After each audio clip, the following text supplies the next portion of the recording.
Guys, I'm here with Randy Valiente, who's a concept artist and a storyboard artist. Veteran comics artist, Mr. Danny Acuña. Ilang taon na ho kayo nagko-comics? Nagsimula ako 1988 so sobrang bata ko pa nun.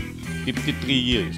Danny, ano ho bang mga characters na sikat na ngayon ang mga dinrawing nyo dati? Katatapos ko lang ng Grimm Fairy Tales para sa Zenscope. Butchikoy, si Chutay, Fogbot de Robo, at saka yung biker mice from Mars, yun ang natandaan ko na. Sabi nila, pag comics artist ka daw, magaling ka mag-drawing, nilalapitan ka ng mga babae. Totoo ba yun? Hindi nga totoo yun eh. Utang ang lumalapit sa akin. Hindi. Maraming salamat po, Mang Danny. I-promote nyo po yung grupo nyong Art City at yung mga comics nyong ibebenta nyo sa Comic Con this November. Actually, nagbuo kami ng grupo ng mga artists, yung Art City nga. Pre-prod artworks, storyboard, concept art. Lahat, watch out sa mga projects namin dadating.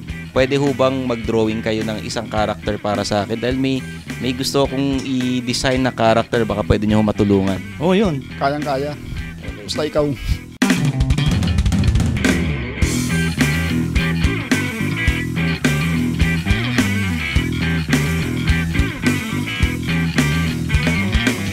Isang character na parang machong-macho na kaakit-akit sa mga babae.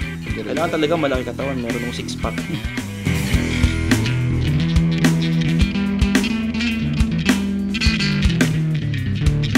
Nakatoksido o nakabahag? Gusto ko yung yung parang superhero talaga ako, yung brief ko nasa labas.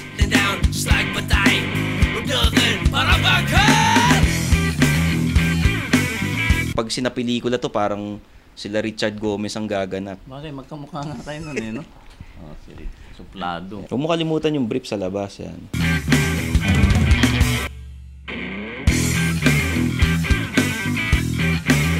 Yung pusa ko may cellphone. Oo.